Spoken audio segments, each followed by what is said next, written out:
எல்லோருக்கும் வணக்கம் நண்பர்களே. ஸ்டாக் மார்க்கெட்ல பணம் போட்டவங்க எல்லாருமே அதிர்ச்சியில் இருக்காங்க.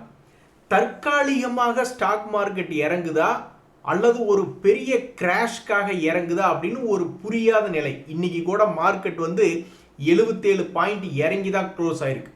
அதுலேயும் குறிப்பாக ஐடி செக்டரில் பணம் போட்டவங்க தான் ரொம்பவுமே அதிர்ச்சியில் இருக்காங்க. ஏன்னா இன்னைக்கு ஒரே நாளில் 1,70,70,000 கோடி ஐடி இண்டெக்ஸில் லாஸ் ஆயிருக்கு. நீங்க பார்த்து கொண்டிருக்கக்கூடிய ஐடி இண்டெக்ஸை பேஸ் பண்ணியிருக்கிற ஐடி இடிஎஃப் 6% இறங்கியிருக்கு. ஸோ ஐடி ஸ்டாக்ஸ்னுடைய இண்டெக்ஸ் 6% என்பது இறங்கியிருக்கு. இதனால கடும் அதிர்ச்சியில தான் இருப்பாங்க. ஏன்னா ஒரே நாளில் இவ்வளவு பெரிய லாஸ் வர்றதெல்லாம் டிசிஎஸ் 8% இறங்குது ஒரே நாளில் அப்படின்னா இது தற்காலிகமான சரிவா, இது ஒரு வாய்ப்பா பயன்படுத்திக்கிறதா அல்லது பயந்துட்டு வித்துக்கிட்டு இருக்காங்களா, யாருக்குமே ஒண்ணுமே புரியல. இன்னைக்கு நிப்டியை ஒரு உதாரணமா எடுத்து பாருங்க. காலையில எல்லாரும் தொடர்ந்து இறங்கிட்டே இருந்தது, நிறைய பேர் பயத்துல வித்தாங்க. சில பேர் அதை வாய்ப்பா பயன்படுத்தி வாங்கினவங்க இருக்கதான் செஞ்சிருப்பாங்க. அவங்களுக்கு மார்க்கெட் உதவி விட்டது. ஆனா இந்த ஐடி செக்டருக்கு மட்டும் மார்க்கெட் கடந்த 1.5 வருஷமா உதவி செய்யவே மாட்டேங்குது. பாவம், நானே கஷ்டப்பட்டு துன்பப்பட்டு துயரப்பட்டு ஒரு 13% என்பது சமீபத்தில் ஒரு மாசம் கூடி இந்த ஐடி இண்டெக்ஸ் மேல் நோக்கி ஏறி வந்தது. ஒரு 13% ஏறி வந்தது. ஏறி வந்ததுல பாதி 6% ஒரே நாளில் ப்ராஃபிட் புக்கிங் பண்றீங்களே. ஆனால் உங்களுக்கு ஒரு சின்ன ஹை கூட மேலே வரக்கூடாதா? லேசாக ஒரு ரெசிஸ்டன்ஸ் பாயிண்ட் வந்தா கூட பயந்துருவீங்களா? ப்ராஃபிட் புக்கிங் பண்ணுவீங்களா? அப்போ உங்ககிட்ட மொமெண்டம் பிரேக் அவுட் கான்செப்ட் எதுவுமே இல்லையா? ஒரு ரெசிஸ்டன்ஸ் வந்ததுன்னா அப்படியே காலில் போய் மார்க்கெட்னுடைய காலில் போய் விழுந்துருவீங்களா? ஒரு பிரேக் அவுட்டு, ஒரு மொமெண்டம் 200 டேஸ் மூவிங் ஆவரேஜ் தாண்டதெல்லாம் அப்போ ஐடி பங்குகளுக்கு தெரியவே தெரியாதா? எங்களை மட்டும் ஏன்பா இப்படி பண்றீங்க அப்படின்னு ஐடி இன்வெஸ்டர்கள்லாம் ஒரு மன உளைச்சல தான் இருக்காங்க. ஆனா பாருங்க, நம்ம நிப்டி அவன் என்ன வேலை பண்ணியிருக்கான், இதுக்கு தான் நிப்டிக்குள்ள நிறைய பேர் இறங்கிடுறாங்க. ஸோ நிஃப்டி என்ன பண்ணியிருக்கா, யூ டர்ன் போட்டு அருமையான ஒரு வேலையை பார்த்துருக்கா இன்னைக்கு நம்மளுடைய நிஃப்டி. ஆனால் ஐடி இண்டெக்ஸ் 1,70,70,000 கோடி என்பது இன்னைக்கு பல்வேறு இன்வெஸ்டருக்கு லாஸ் பண்ணி விட்டுருக்கு. பணம் போட்டு வச்சிருக்கிற நாங்க தான் பயத்தில் நடுங்கணும். நீங்க ஏன் நடுங்குறீங்க? கரெக்டா சொல்லுங்க. எழுதி இருக்குல்ல, வரிசையை படிங்க. 1,70,70,000 கோடி லாஸ் அப்படின்ற மாதிரி இன்னைக்கு மார்க்கெட் கேபிட்டல் சரிவடைஞ்சிருக்கு. ஸோ இது டெம்பரவரியா. நாளைக்கே நிஃப்டி எப்படி யூ டர்ன் போட்டு மேல் நோக்கி ஏறி மகிழ்ச்சியை கொண்டு வந்தான், அது மாதிரி இந்த ஐடியை மகிழ்ச்சி கொண்டு வரக்கே விட மாட்டேன்றாங்க. 13% இண்டெக்ஸ் ரெக்கவரி ஆச்சு, அதை ஒரே நாளில் 6% இறக்கி விட்டுக்கிட்டு இருக்காங்க. அதில் பாருங்க, நேற்று தான் ஒரு நண்பர் கமெண்ட் போட்டிருந்தார், ஐடி பீஸை நான் நேற்று தான் கழட்டி விட்டேன். மச்சம்னே மச்சம் உங்களுக்கு. நடராஜன் அவர்களே, உங்களுக்கு ஏதோ ஒரு மச்சம் இருக்கிறதாக. ஏன்னா நிறைய பேர்த்துக்கு கழட்டி விட்டதுக்கு அப்புறம் பெருசா மேலே ஏறிடும், சோகமா இருப்பாங்க. இவருக்கு கழட்டி விட்டதுக்கு அப்புறம் 6% இறங்கி இருக்கு. பட் மார்க்கெட்ல எல்லாமே டெம்பரரி தான். இறங்குறதும் தொடர்ந்து இறங்குறதும், ஏறுறதும் தொடர்ந்து ஏறுறதும், அப்புறம் இறங்கிட்டு ஏறுறதும், ஏறிட்டு இறங்குறதும், இதெல்லாமே டெம்பரரியான விஷயங்கள் தான். எப்படியும் இன்னைக்கு உங்களுக்கு சந்தோஷம். நண்பர்களே, இன்னொரு நண்பருமே அவருடைய எக்ஸ்பீரியன்ஸை சொல்றாரு பாருங்க. 80 லட்ச ரூபா பணத்தை நான் ஸ்டாக் மார்க்கெட்ல போட்டாச்சு, இனி அது எப்ப ஏறி லாபம் கொடுத்தாலும் சரி அப்படின்ற ஒரு மனநிலையில் இருக்காரு. அதாவது மியூச்சுவல் ஃபண்டுகள்ல எஸ்ஐபி மூலியமா நம்ம 1000 எதுக்கு போடுறோம்? ஒரு 10-20 வருஷம் கழிச்சு நம்ம ஒரு 50 லட்சமோ 1 கோடியோ சேர்த்திடுறோம். அதுக்கப்புறம் அந்த பணம் பெரிய அளவுல வரணும், இல்லைனாலும் மாசமானா நம்மளுக்கு ஒரு இன்கம் வரணும், ஒரு சிஸ்டமேட்டிக் வித்ட்ராவல் பிளான்ல நம்ம போட்டு எடுத்துக்கலாம் அப்படின்றதுக்காக தான் நம்ம பணத்தை சேர்த்துறோம். அது நம்மகிட்ட பணம் இல்லை, அதனால தொடர்ந்து சேர்த்திட்டு 20 வருஷம் ஆகும் பொழுது ஒரு 50 லட்சம் 1 கோடி சேர்ந்துடும். அதுக்கப்புறம் நம்மளுக்கு ஒரு நல்ல வருமானம் வரும் அப்படின்றதுக்காக தான் நம்ம சேர்த்துறோம். நம்மளால திடீர்னு நம்ம கையில பணம் இருந்ததுன்னா அது இப்பவே பணத்தை போட்டுட்டு எதா இருந்தாலும் அப்புறம் ஒரு 20 வருஷம் கழிச்சு பார்த்துக்கலாம். ஒரு புல் ரன் வந்துச்சுன்னா பரவாயில்ல, ஏன்னா ஸ்டாக் மார்க்கெட்ல பொறுத்தார் பூமி ஆழ்வார் அப்படின்ற மாதிரி இருக்கே அப்படின்ற ஒரு கான்செப்ட்ல இவர் ஒரு கடந்த 2 வருஷத்துல கொஞ்சம் கொஞ்சமா ஸ்டாக் மார்க்கெட்ல பணம் போட ஆரம்பிச்சு இப்போ அவருடைய இன்வெஸ்ட்மெண்ட் அப்ஜெக்டிவ் ஓரளவுக்கு மீட் பண்ணிட்டாரு. அவ்வளவுதான், பணத்தை சேர்த்தியாச்சு, இனி அதுக்கப்புறம் ஏறும்போது பார்த்துக்கலாம் அப்படின்ற ஒரு முடிவுக்கு வந்திருக்காரு. இதெல்லாம் வந்து நம்மளுக்கு ஒரு இன்ஸ்பிரேஷன். ஓகே, நம்மளும் 1 கோடியை நோக்கி போகும்பொழுது ஸ்டாக் மார்க்கெட்டில் அவ்வளோதான், பணத்தை சேர்த்தாச்சு. இப்போ நம்ம ஒரு இடத்த வாங்குறோம், நிலத்தை வாங்குறோம், அப்புறம் அதில் ஏதாவது கவலைப்பட்டுக்கிட்டே இருக்கிறோமா? அதுவாக ஏறும்பொழுது பார்த்துக்கலாம் ஒரு 20 வருஷம் கழிச்சு அப்படின்ற மாதிரி ஒரு பிளான் தான். இந்த சமயத்தில் இன்னொரு நண்பருமே ஒரு கமெண்ட் என்ன போட்டிருந்தாருன்னா, நானும் ஸ்டாக் மார்க்கெட்டில் கொஞ்சம் கொஞ்சமாக போட்டுக்கிட்டு இருக்கேன். அது இப்போ இருக்கிற கண்டிஷனுக்கு ஸ்டாக் மார்க்கெட்லேருந்தே ஒரு 15-20 பேசிவ் இன்கம் மாதிரி மாசமான வந்து இப்போ எல்லாருமே பார்த்தீங்களா, ஒரு மாதமான ஒரு வருமானம் வரணும் அப்படின்னு எதிர்பார்க்குறாங்க. மாதமான ஒரு வருமானம் வரணும்னா பேங்க் எஃப்டியில் இல்லைன்னா ஃபிக்ஸட் இன்ஸ்ட்ருமெண்ட்டில் போடுறதா ஒரு முதல் கட்டமாக சரியான வழி. அதுக்கப்புறம் தான் ஸ்டாக் மார்க்கெட்டுக்கு வரணும். ஸோ ஒன்றா ஸ்டாக் மார்க்கெட்டில் வரட்டும், இல்லைன்னா இருக்கிறதெல்லாம் எடுத்து எஃப்டியில் போட்டாலும் மாதம் ஒரு 15-20 வரணும் அப்படின்ற மாதிரி ஆசைப்படுறாரு. ஆனால் என்னை பொறுத்த வரைக்கும் இதெல்லாம் யானை பசிக்கு சோளப்பொரி மாதிரி தான். இப்போ எத்தனை பேர் கமெண்ட் பண்ணக்கூடிய அவங்க லிஸ்ட் போடுற செலவினங்களை கூட்டுனா கிட்டத்தட்ட ஒரு மாதத்துக்கு 1 லட்ச ரூபாயாவது ஒரு குடும்பத்துக்கு தேவை அப்படின்ற மாதிரி வருது. சென்னையில், எங்கூர் பக்கம் அந்த அளவுக்கு இல்லை, பட் சென்னையை பொறுத்த வரைக்கும் வாடகை வீட்டில் இருக்கிறவங்க, 2 குழந்தைகளை படிக்க வைக்கிறவங்க, 2 குழந்தைகளையும் என்ஜினியர் ஆக்கணும் அப்படின்னு நினைக்கிறவங்க எல்லாருக்குமே உண்மையை சொல்கிறேன், 10,000-20,000 கிடைச்சா போதுன்னு நினச்சிங்கன்னா அது ரொம்ப கம்மி அப்படின்ற மாதிரி தான் கால்குலேஷன் சொல்லுது. ஸோ 1 லட்சமாவது மாதம் வருமானம் வரணும், அது ஸ்டாக் மார்க்கெட் மூலியமாக வந்தாலும் சரி அல்லது ஏதாவது ஒரு வகையில் வரணும் அப்படின்ற மாதிரி தான் இருக்குது.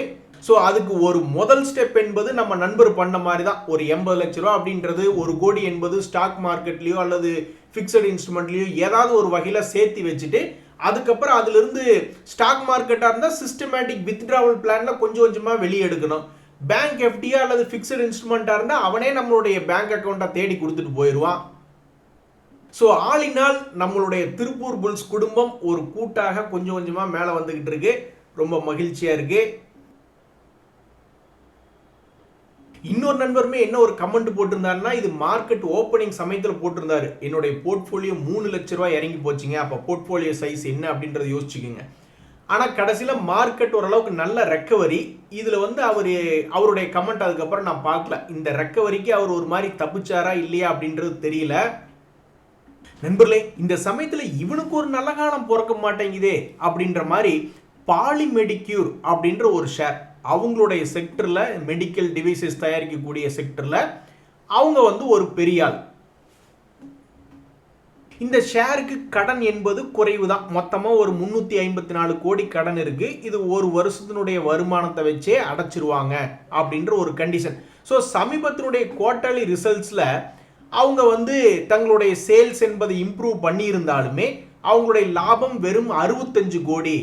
அவங்க 3 வருஷத்துக்கு முன்னாடியே இந்த மாதிரி 65 கோடியெல்லாம் மீட் பண்ணிட்டாங்க. ஏதாவது ஒரு டபுள் பண்ணி காட்ட வேண்டாமா அப்படின்ற மாதிரி தான் ஷேர் மார்க்கெட் எதிர்பார்க்குது. அதனால தான் இந்த ஷேர் சமீபத்தில் கடும் சரிவடைந்த பிறகு ஒரு 30% மேலே ஒரு ரெக்கவரி என்பதை காமிச்சாலும் தன்னுடைய 200 டேஸ் மூவிங் ஆவரேஜை தாண்ட முடியாமல் மறுபடியும் ஒரு சரிவாக இந்த பாலிமெட் அப்படின்ற பங்கு கீழே விழுந்துருச்சு.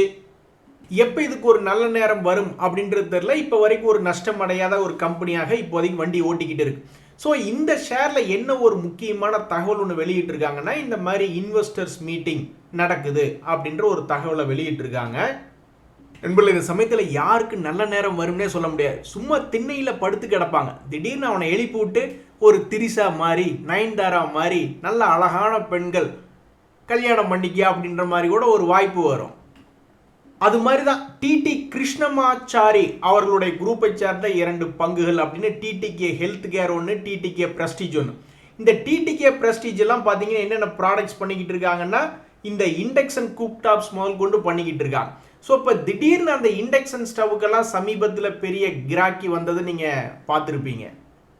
அதை தொடர்ந்து இவர்களுடைய வரக்கூடிய Q1 ரிசல்ட் சீசன் எப்படி சேல்ஸ் பண்ணியிருப்பாங்க, எவ்வளவு ப்ராஃபிட் மார்ஜின் அதிகமாக வச்சிருப்பாங்க, என்ன ரிசல்ட் வரும் என்பது பல பேர் ஆவலோட பார்த்துக்கிட்டு இருக்காங்க.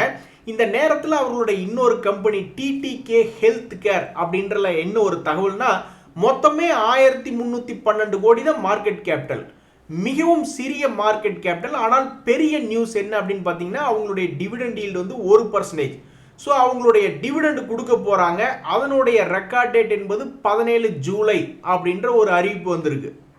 இந்த சமயத்தில் இந்த டிடிகே ஹெல்த் கேர்னுடைய குவார்டர்லி ரிசல்ட்டுகள்லாம் சமீபத்தில் அது 208 கோடியெல்லாம் முதல்லயே போனதும் 226 கோடி வரைக்கும் போனதும் 209 கோடியாக குறைந்ததும் மறுபடியும் 218 கோடின்னு ஏற்றம் இறக்கமாக இருக்கக்கூடிய இந்த டிடிகே ஹெல்த் கேர் அப்படின்ற பங்கு டிவிடெண்ட் என்பது அறிவிச்சிருக்கிறது ஒரு மகிழ்ச்சியான சம்பவமா அந்த ஷேர் வச்சிருக்கிறவங்களுக்கு இருக்கு. இப்படி டிவிடெண்ட் சம்பந்தப்பட்ட அறிவிப்புகள் வந்தாலும் கடைசி அந்த ஷேர் ஹோல்டர்ஸ் ஷேர் விலை ஏறினதுல எப்ப மகிழ்ச்சியா இருந்தாங்கன்னா 2024 வரைக்கும் சந்தோஷமா இருந்தாங்க. 200 ரூபாயிலிருந்து 2000 வரைக்கும் இந்த டிடிகே ஹெல்த் கேர் போயிருக்கு. அதுக்கப்புறம் தொடர்ந்து ஒரு சரிவான நிலையில் இருக்கும் பொழுது மறுபடியும் எப்போது ஏற்றம் வரும் அப்படின்னு காத்து கிடக்குறாங்க. நண்பர்களே, சமீபத்தில் ரியல் எஸ்டேட் தொழில் பண்றவங்களுக்கும் கொஞ்சம் சுமாராகத்தான் இருக்கு. ஒரு வளர்ச்சி அடையாத ஒரு இடத்துல போய் ஏதாவது ஒரு ரியல் எஸ்டேட் பண்றாங்க வச்சுங்க, திடீர்னு ஒரு விமான நிலையம் அமைக்கிறாங்க அப்படின்னு செய்தி வருது. உடனே பல ரியல் எஸ்டேட்டுக்காரங்க போய் அங்கே பணத்தை போட்டு வைக்கிறாங்க. அப்புறம் அது மூடப்பட்டு விட்டது, அது செயல்பாட்டுக்கு வராதுன்னு ஏதாவது அறிவிப்பு வந்துன்னா எவ்வளோ ரிஸ்க் பாருங்க. ஆனால் பொதுவாகவே ரியல் எஸ்டேட் துறையை பொறுத்த வரைக்கும் ஒன்னே ஒன்று உருப்படியாக இருக்குது, எப்பவும் நம்பலாம் அப்படின்றது வந்து பார்த்தீங்கன்னா Bombay side, Mumbai side real estate வந்து ஒரு மாதிரி ஸ்டாண்டர்டாக இருக்கும். அது வந்து கீழே விழுந்தாலும் திடீர்னு ஒரு ரெக்கவரி என்பது அந்த ஏரியாவில் இருக்கக்கூடிய ரியல் எஸ்டேட் கம்பெனிகளுக்கோ அல்லது அந்த ரியல் எஸ்டேட்டுகளுக்கோ வரக்கூடிய வாய்ப்புகள் என்பது அதிகம். இந்த வகையில் வந்து கல்பத்தரு அப்படின்ற ஒரு பங்கு, கல்பத்தரு லிமிடெட், இந்த கல்பத்தரு நேம்ல சில பங்குகள் இருக்கு. இது வந்து கல்பத்தரு லிமிடெட், இவங்க வந்து ரியல் எஸ்டேட் பேஸ் பண்ணி இருக்கிறாங்க. ஸோ எந்த ஒரு பங்குமே அறிவிப்பு வரும் பொழுது ஏதாவது ஒரு பெரிய மாற்றம் வரும், அப்புறம் அந்த அறிவிப்பை கேன்சல் பண்ணிட்டாங்கன்னா அதுக்கு ஒரு மாற்றம் வருவது பொதுவாக இயல்பு தான் ஷேர் மார்க்கெட்டில். இவங்க என்ன தகவல் வெளியிடுறாங்கன்னா, எங்களுக்கு கல்பத்தரு ப்ராப்பர்ட்டிஸ் லிமிடெட் அப்படின்றது இருக்கு, அதில் இருக்கக்கூடிய ஒரு ப்ராஜெக்டை நாங்கள் தனியாக டீமர்ஜ் பண்ணி எடுக்கலான்னு முதல்ல நாங்கள் யோசித்தோம். அதுக்கப்புறம் இப்போ அதில் ஒன்றும் பெருசாக விஷயம் இல்லை அப்படின்னு சொல்லி அதை நாங்கள் வேண்டான்னு கைவிட்டுட்டோம் அப்படின்ற மாதிரி சொல்கிறாங்க. ஸோ இந்த ஸ்டாக் மார்க்கெட்டில் சமீபத்தில் இந்த பங்கினுடைய விலைகள் என்பது வந்து முதல்லயே மேலையும் கீழையும் ஏறி இறங்கி கொண்டிருக்கக்கூடிய இந்த நேரத்தில் இனி இந்த நியூஸுக்கு இந்த ஷேர் எந்த பக்கம் ரியாக்ட் பண்ணும்? கரெக்டாக சென்டர் பாயிண்ட் நடுவில் வந்து உட்காந்துக்கிட்டு மேலே அண்ணாந்து பார்த்தா 100 ரூபா தள்ளி இருக்கான், கீழே குமிஞ்சு பார்த்தா அந்த பக்கமும் 100 ரூபா தள்ளி இருக்கான். அப்போ இது போன்ற பங்குகள் இந்த நியூஸ்களை தொடர்ந்து அடுத்தது எந்த மாதிரி மூவ்மெண்ட் வரும் அப்படின்னு பல ட்ரேடர்கள் பார்த்துக்கிட்டு இருப்பாங்க. இவங்க என்ன சொல்றாங்க அப்படின்னா, இதனால எங்களுக்கு எந்த விதமான ஃபினான்ஷியல் இம்பாக்ட் எதுவும் இல்லை அப்படின்றாங்க. மார்க்கெட் எப்படி எடுத்துக்குது அப்படின்றத பொறுத்து இருந்து தான் பார்க்கணும். சில ஷேர்கள் இந்த மெர்ஜரியோ அல்லது டிமெர்ஜரியோ பிளான் பண்ண மாதிரி போயிடுறாங்க, அவங்களுக்கு எல்லா பக்கமும் அப்ரூவலும் கிடைச்சிருது. அப்படிதான் தெர்மேக்ஸ் அப்படின்ற ஷேர்லாம் பார்த்தா ஒரு நிமிஷம் அப்படியே ஆடி போயிடுவோம். எவ்வளவு ஒரு அற்புதமான ரெக்கவரி பாருங்க. இந்த மாதிரி மட்டும் நம்ம வாழ்க்கையில பிரச்சனை இல்லாமையோ அல்லது ஸ்டாக் மார்க்கெட்ல போட்ட பணம் மேல திரும்பி வந்துருச்சு அப்படின்ற மாதிரி இருந்தாவோ நம்மளுக்கு ஸ்டாக் மார்க்கெட்ல ஏதாவது பிரச்சனை இருக்கா? சத்தியமா கிடையாது. ஸோ இந்த ஷேர் மிக கடும் சரிவு, 5000 2500 வரைக்கும் போயிட்டு மறுபடியும் 5000க்கு திரும்பி வந்திருக்கிறது ஒரு மகிழ்ச்சியான சமயமா இருக்கு. நண்பர்களே, அடுத்தது ரொம்ப பவர்ஃபுல்லான செய்தி. அதாவது இந்த டாடா டெக்னாலஜிஸ், டாடா குரூப்பை சார்ந்த பங்கு, அது ஷேர் மார்க்கெட்டுக்குள்ள வரும்பொழுது இதுக்கெல்லாம் ரொம்பவுமே மதிப்பதிகம், இது பயங்கரமாக பணம் சம்பாரிச்சு கொடுக்குமோ அப்படின்ற ஒரு கான்செப்ட்ல அதை கொண்டு 1500 ரூபாயில லிஸ்ட் பண்ணாங்க. அதுக்கப்புறம் அந்த ஷேரினுடைய விலை வீழ்ச்சி என்பது எந்த பக்கம் எவ்வளவு தூரம் இறங்குச்சுன்னா, நிற்காம ஒரு 500 வரைக்கும் கீழே சரிவடைஞ்சிட்டு பெருசாக ரெக்கவரி ஆகவே இல்லை. கிட்டத்தட்ட 1.5-2 வருஷம் கழிச்சு தற்போது மிகவும் கடுமையான ஒரு ரெக்கவரியாக 480 ரூபாயிலிருந்து 700 ரூபாய்னு தன்னுடைய 200 டேஸ் மூவிங் ஆவரேஜை தாண்டி ட்ரேட் ஆகிறான். இது வரைக்கும் அவனுடைய வாழ்க்கையில ஒரு புல்லிஷ்னஸே வரல. ஒரு ரெசிஸ்டன்ஸ் பாயிண்ட் வந்தாவே டொபக்குன்னு கீழே விழுந்துற மாதிரி இருந்தான். இப்போ கூட பார்த்தீங்களா, ஐடி இண்டெக்ஸ் வந்து ஒரு 13% ரெக்கவரி ஆகி ஒரு ரெசிஸ்டன்ஸை தொட்டா அப்படியே குப்புன்னு கீழே விழுந்தான். அப்படித்தான் இவன் வாழ்க்கையில நடந்துகிட்டு இருந்தது.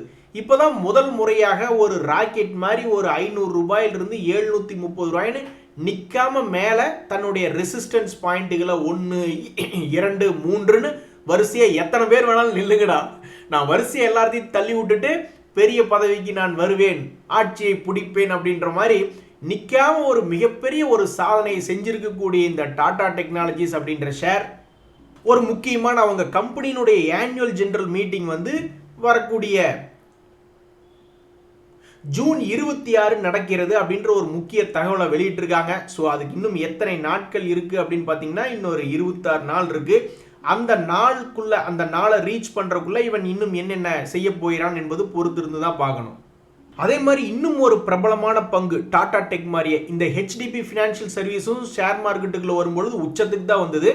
அதுவுமே கீழே இறங்கிட்டு அப்படியே லேசாக ஆடிக்கிட்டு இருக்கு. இது டாடா டெக் மாதிரி தொடர்ந்து இவனால மேல் நோக்கி போக முடியல. மேல் நோக்கி போகும்பொழுது ரெசிஸ்டன்ஸ் பாயிண்ட்ல தலைமையிலேயே கொட்டி 3 முறை முயற்சி எடுத்திருக்கான். 3 முறையும் அவனை ரெசிஸ்டன்ஸ் பாயிண்ட்ல கீழே தள்ளி விட்டுட்டாங்க. இப்படி இருக்கக்கூடிய இந்த ஹெச்டிபி ஃபினான்ஷியல் சர்வீசஸ்லயும் ஒரு முக்கியமான தகவல் என்னன்னா, அவங்களுடைய போர்ட் மீட்டிங் வரக்கூடிய 8 ஜூன்ல வருது. எதுக்கு? ஃபண்ட் ரைசிங்க்கு அப்படின்ற ஒரு நல்ல தகவலை வெளியிட்டிருக்காங்க. கையில் பணம் புரண்டாவே அது ஒரு நல்ல தகவல் தானே அப்படின்ற மாதிரி. ஸோ வரக்கூடிய இந்த ஃபண்ட் ரைசிங் பிளான் அவங்க நினைச்சபடி நடக்குதா என்ன அப்படின்றத பொறுத்து இருந்தா பார்க்கணும். வேறு என்ன ஸ்டாக் மார்க்கெட்ல செய்திகள்னா பார்த்தீங்கன்னா நண்பர்களே, கீழே விழுந்து கிடக்கக்கூடிய பங்கு இந்த சயன்ட் லிமிடெட் போன்ற பங்குகள்லாம் இதுக்கு முன்னாடி பெருசாக ஏறிய பங்குகள் தான் தற்போது கீழே விழுந்து கிடக்குது. ஏதாவது பங்குகள் திரும்பி ஏறுமா அல்லது சில பேர்லாம் பெரிய பெரிய அனலிஸ்ட்டுக கீழே போய் வாங்கி வைக்கணும், அதுக்கு ஏதாவது ஒரு நல்ல இடம் கிடைக்குமான்லாம் தேடிட்டு இருப்பாங்க. சில அனலிஸ்ட் இந்த மாதிரி ஏதாவது ஒரு திரும்புமா இல்லையான்னு யாருக்கு தெரியும். ஏதாவது கீழே இருந்துட்டு திரும்பறதுக்கு ஏதாவது வாய்ப்புள்ள இடங்களா இந்த மாதிரி RSI டைவர்ஜென்ஸ் போன்ற விஷயங்களை வச்செல்லாம் பார்த்துக்கிட்டு இருப்பாங்க. அந்த வகையில் சமீபத்தில் இந்த பங்குல சமீபத்தில் ஒரு RSI டைவர்ஜென்ஸ் என்பது ஏப்ரல் மாதத்தில் உளுந்திருக்கு. இது இந்த சயன்ட் அப்படின்னு கீழே சரிவடைந்து கிடக்கக்கூடிய ஷேர் பற்றிய ஒரு தகவல். இதுல இன்னொரு மிக முக்கியமான தகவல் என்னன்னா, இந்த ஸ்டாக்கினுடைய சரிவு எதனால? பொதுவாகவே டெக்னாலஜி செக்டர்கள்லாம் வீக் அப்படின்னா, இந்த பங்கு தன்னுடைய காரியத்தை என்ன பண்ணியிருக்கு அப்படின்னு பார்த்தீங்கன்னா, ஒரு காலத்தில் 200 கோடி லாபம் பண்ணிக்கிட்டு இருந்தவன் இப்போ 139 கோடி 95 கோடின்னு பாதியாக குறைச்சி லாபம் விட்டுருக்காங்க. அதனாலேயே இது பெரிய அளவில் இறக்கி விடுறதுக்கு ஒரு காரணம். இருந்தாலும் டிசிஎஸ் எல்லாம் பெருசாக லாபம் கொடுத்தாலும், இன்ஃபோசிஸ் லாபம் கொடுத்தாலும் அவனுங்களையும் தான் இறக்கி விட்டுருக்காங்க. இதுவாது ஏதாவது ஒரு காரியத்தோட நடந்திருக்கு. அதுக்கு பாவம் ஒரு அசம்ஷன்லேயே பாவம் இறக்கி விட்டுட்டு இருக்காங்க. நண்பர்களே, கடைசியாக ஒரு நியூஸ் என்னன்னா, இன்னைக்கு மார்க்கெட் கீழிருந்து ஏத்துனதுல பேங்குகளுடைய பங்குகள் தான் அவங்களுடைய கான்ட்ரிபியூஷன் தான் மிகவும் அதிகமாக இருக்கிறது. இந்த நேரத்தில் ஒரு மாடு நல்லா வேலை பார்த்துக்கிட்டு இருந்ததுன்னா அதுகிட்டயே அதிகமாக வேலை வாங்குவாங்க. இன்னொன்று சும்மா அமைதியாக கோந்துக்கிட்டு இருந்ததுன்னா அந்த இடத்துல வேலை கொடுக்க மாட்டாங்க. அப்படின்ற மாதிரி இந்த கோட்டக் பேங்க், HDFC பேங்க் ரெண்டுமே சமீபத்தில் இறங்கிய பங்குகள் தான். ஆனால் இந்த கோட்டக் பேங்க் தன்னுடைய வீழ்ச்சியிலிருந்து ஒரு அருமையான ரெக்கவரி என்பது ஆயிருக்கு. ஆனால் இன்னும் அந்த HDFC பேங்க் பெருசாக மேல் நோக்கி ஏறி வரல. அப்போ மார்க்கெட்டில் என்ன எதிர்பார்க்குறாங்கன்னா, அப்போ நீ கோட்டக் பேங்க், அப்ப நீயே மேல் நோக்கி ஏறி மார்க்கெட்டை தூக்கிட்டு போ, நீ கீழே போயிடாத அப்படின்ற மாதிரி தான் கேட்டுக்கிட்டு இருப்பாங்க. ஸோ தற்போதைக்கு பேங்குகள் மிக முக்கியமாக இந்த RBIனுடைய மானிட்டரி பாலிசி கமிட்டியினுடைய அவுட்கம் வரப்போகுது. அது இருக்கிறதுலே மிகப்பெரிய ஒரு விஷயம் நம்ம நாட்டுக்கு. அதை வச்சுக்கிட்டு இந்த பேங்குகளினுடைய கான்ட்ரிபியூஷன் இன்னைக்கு ஆன மாதிரி அடுத்த 2 நாட்களும் வந்துச்சுன்னு வச்சிங்களேன், மார்க்கெட்ல மிகப்பெரிய ஒரு ரிலீஃப் ரேலி என்பது வரும். அந்த சந்தோஷம் நமக்கு வருதா இல்லையா அப்படின்றத பொறுத்திருந்து பார்ப்போம். இன்றைய தகவல் அனைத்து உங்களுக்கு உதவியா இருந்ததுன்னா எனக்கு ரொம்ப மகிழ்ச்சி. நன்றி, வணக்கம்.